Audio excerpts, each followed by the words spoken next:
सारे के सारे वंडरफुल छोकरे हैं ये। मैं जिस नजर से इन लोगों को देख पा रहा हूं, मुझे दिक्कत इस बात की है कि तुम लोग क्यों नहीं देख पा रहे हो भाई लोगों। आज कहानी होगी 18 साल के सूखे को खत्म करने की, आज कहानी होगी स्टैट्स की, आज कहानी होगी प्लेइंग 11 की। 3 पॉसिबल प्लेइंग 11 बताऊंगा भाई लोगों। आज कहानी होगी India versus Pakistan women's team का जो मैच रखा गया है। आज बहुत सारी कहानियां हैं। सब्र करिए, इंतजार करिए और जुड़े रहिए उस्ताद होनियों के साथ। सबसे पहले शुरू करते हैं भाई लोगों लाइक और सब्सक्राइब से। चक्के रखना काम ढील बिल्कुल देंगे नहीं। टेक्नोलॉजिया 1990 से हम लोगों ने इंग्लैंड के खिलाफ क्या किया है इंग्लैंड में, यह जरा एक बारी देखना है सीरीज के पॉइंट ऑफ व्यू से। थैंक यू स्पोर्ट्स लीडर भाई, जबरदस्त काम करते हैं भाई लड़के लोग, ऐसे ऐसे ग्राफिक्स लाते हैं भाई यार, मजा आ जाता है भाई। Thank you so much. नहीं थोड़ा देखने में अच्छा लगता है ना उस तरीके से। 1990 में भाई लोगों इंग्लैंड 1-0 से जीता था। 1996 में इंग्लैंड 1-0 से जीता। 2002 में सीरीज ड्रॉ हो पाई थी 1-1 से। 2007 में इंग्लैंड के हम लोगों ने एल लगा दिया था भाई लोगों। हमारा राहुल द्रविड़ भाई को मतलब तारीफ मिलनी चाहिए है यहाँ पे एज कैप्टन। 0-1 मतलब इंग्लैंड ये 0 हम 1, ये सीरीज हम 1-1 हो गए थे हम लोग। हाँ जी। उसके बाद 2011 4-0 जब बताऊं तेरे को मैं, हो जाता है भाई, इसमें क्या है भाई, मुश्किल टूर होता है। यही मैं समझाना चाह रहा हूं कि गिल 4-0 या 5-0 नहीं करके आएगा, हार के नहीं आएगा। भरोसा रखो इन लड़के लोगों पे। लेकिन गिल को अपने पहले मैच में ही साबित करना है सब कुछ। मतलब जो काम पिछले 18 साल से सिर्फ एक बार हुआ है, 1990 से जो काम सिर्फ एक बार हुआ है, 2007 में आखिरी बार जीते थे। लेकिन गिल और गौतम के लिए यही सीरीज जीतो, नहीं तो तुम निकम्मे। ये कैसी बात है यार भाई, यार ये डबल स्टैंडर्ड नहीं है भाई लोगों। लेकिन मुझे फिर भी बहुत भरोसा है ये लड़के लोग कमाल करके आएंगे भाई लोग, कमाल करके आएंगे। 2014 में भाई लोगों 3-1 से हम लोग हार गए थे, मतलब सीरीज का रिजल्ट 3-1 रहा था। फिर 2018 में फिर दोबारा 4-1 हो गया था। और सच्ची बताना भाई लोगों, सारे भाई बंधु, ये जो 2021-22 में हुआ है यार, ये सीरीज तो हम ना मतलब देखो किस्मत ही फिर लोटा हो जाती है तो क्या करें। इस सीरीज में जिस तरीके का मोमेंटम चल रहा था, जिस तरीके से हम लोग जा रहे थे, पहली बात तो वो बारिश आ जाती है शायद पहले दूसरे मैच के आसपास, कौन से मैच में आती है, उसमें ही काम खराब हो जाता है। वो जीता हुआ मैच था। फिर उसके बाद ये सीरीज का एक मैच रह जाता है और वो एक मैच बाद में होता है दोबारा, क्योंकि वो कोविड वगैरह का सीन आ गया था। फिर आईपीएल कुछ था मतलब उस हिसाब से अंबानी साहब ने अपने जहाज भेज दिए थे वहां पे। तो ये सीरीज बिल्कुल जीती हुई सीरीज थी बेसिकली। लेकिन इतिहास ये चीजें याद नहीं रखता है। इतिहास यही सब कुछ देखता है, यही सब कुछ बताता है बेसिकली।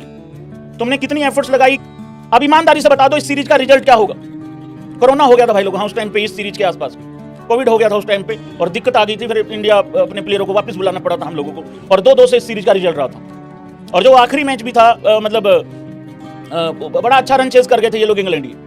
तो अच्छा होगा भाई, बढ़िया होगा, कोई दिक्कत वाली बात नहीं। ये जितने भी लोग कह रहे हैं इंडिया 3-2 से जीतेगा या 2-2 से ड्रॉ होगा, इन सब लोगों को मेरी तरफ से इस दिवाली पे, आने वाली दिवाली पे 2025 में मेरी तरफ से भाई लोगों सोन पापड़ी नहीं यार भाई, एक काजू कतली का डब्बा है भाई लोगों।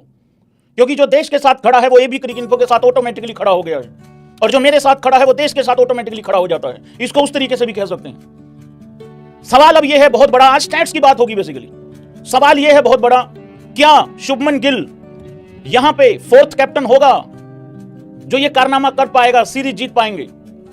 इससे पहले 1971 1-0 से जीते, उस टाइम पे कैप्टन थे अजीत वाडेकर जी। उसके बाद 2-0 से जीते, और ये इन इंग्लैंड की बात हो रही है बाय द वे। 1986 में जीते 2-0 से, उस टाइम पे कपिल देव जी कप्तान थे। और फिर 1-0 इन 2007 राहुल द्रविड़ कप्तान थे। अगर शुभमन गिल ने यहां पे अपना फोटो दर्ज करवा लिया तो ये बहुत बड़ी अचीवमेंट होगी। रही बात शुभमन गिल की एवरेज की, वो भी सुधर जाएगी, कोई दिक्कत नहीं है। यहां पे अपना चौथा नाम डलवाने के लिए तैयारी कर भाई। अभी एक एग्जांपल देता हूं भाई लोगों, इसको कोई अगर इसका अगर कोई लॉजिक है तो बता देना। देखो टेम्पा की वैसे एवरेज कोई 50-60 की नहीं है, करियर एवरेज 50-60 की नहीं है। लेकिन पिछले 2-3 साल में उस आदमी ने कुछ ऐसा काम किया है कि उसकी एवरेज बहुत जबरदस्त है, कोई 60 के आसपास की घूम रही है, 50-60 की आसपास की लगातार पिछले 2-3 साल में अगर मैं बात करूं तो। और इस चक्कर में बंदा WTC का फाइनल भी जीत गया। लेकिन अगर वो WTC का फाइनल नहीं जीता होता ना, अगर वो सही टाइम पे वो एक 66 रन की पारी, 30, 35, 36 रन की पारी नहीं खेलता, या उधर से माकरम नहीं खेलता, या रबाडा अपना अच्छा नहीं देता, बेसिकली टीम की बात हो रही है, टीम अगर पूरी खड़ी हो जाएगी तो फिर तुम्हारी वो एवरेज भी अप्रिशिएट हो जाएगी। तो करियर एवरेज को तो उसके तो घोड़े लगे हुए हैं, उसको तो 50-55 पे जाने में टाइम लगेगा। वो कहते हैं ना जब जागो वही सवेरा टाइप, उस तरीके का। तो अभी जाग जाओ, 20 जून से ही जाग जाओ भाई लोगों, और वहां से अपना एवरेज 50-60 का लेके चल। करियर एवरेज सुधरती रहेगी जो भी होगा, क्योंकि बात पता क्या होती है, बात ये होती है पिछले 2 साल में प्लेयर ने क्या किया, पिछले 1 साल में क्या किया, पिछली 15 पारियों में क्या किया। सवाल इसका होता है। अभी देख लो ना तुम, विराट कोहली का करियर एवरेज तो बहुत जबरदस्त है, तगड़ा है भाई, वहां तक तो जाने में इन लड़के लोगों को टाइम लगेगा, लेकिन पिछले 2-3 साल से टेस्ट में काम खराब चल रहा है, वनडे में उसके जैसा प्लेयर ही पैदा नहीं हुआ कोई। तो पिछले 2-3 साल में देखा जाता क्या होगा क्या नहीं। और इन लड़के लोगों के साथ तो एज भी है, तो वो भी कोई दिक्कत नहीं है। तो खींच के रखो मीटर, यहीं से जागो और यहीं से सवेरा टाइप, उस तरीके से। हाँ ये है भाई। तो अपना क्या बोले और आदमी, इससे ज्यादा क्या ही बोल सकता है। मतलब नहीं, मतलब मूड सा तो मेरा भी खराब हो रखा है। वो बीसीसीआई वाले कह रहे हैं कि पाकिस्तान के साथ मैच, आता हूँ उस पर भी आता हूँ, ध्यान मेरा भी भटक ही रहा है भाई लोगों। चलो कोई बात नहीं, क्या करें। स्टैट्स की बात हो रही है तो एक बारी पहले स्टैट्स की ही बात कर लेते हैं, ठीक है। लाओ जी भैया, हैं ये बाद में करेंगे, इसको भी बाद में करेंगे, ये भी बाद में करेंगे। जी भाई साहब, नहीं पहले दूसरा लेके आइए, ये वाली बात करनी थी मुझे सबसे पहले। हाँ जी भाई लोगों, रविंद्र जडेजा कितना इंपॉर्टेंट प्लेयर है। देखो थंबनेल पे सारे लोगों को लगा नहीं सकता हूं, उस तरीके से थोड़ा मजबूरी रहती है। रविंद्र जडेजा कितना इंपॉर्टेंट प्लेयर है इन इंग्लैंड, ये स्टैट्स बताते हैं। 20 मैचेस हैं इंग्लैंड के खिलाफ, बेसिकली ये स्टैट्स है इंग्लैंड के खिलाफ वाले। इन इंग्लैंड आगे आएंगे, वो जो दूसरा स्लाइड था।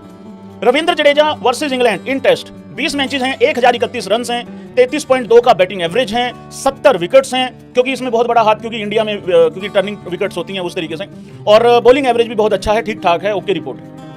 तो बहुत इंपॉर्टेंट प्लेयर है और उसका इंग्लैंड में अच्छा एवरेज है, तगड़ा एवरेज है। कहीं से भी कोई एक अच्छा कैच पकड़ के कोई रन आउट कर देगा, या फिर बल्लेबाजी में भाई 50-60 रन तो एक्सपेक्ट कर ही सकते हो तुम। तो इंपॉर्टेंट प्लेयर है मेरे हिसाब से, तो तगड़ा प्लेयर है। ये थोड़ा चैप्टर लंबा होगा भाई लोग। भाई देखो मेरा उठना बैठना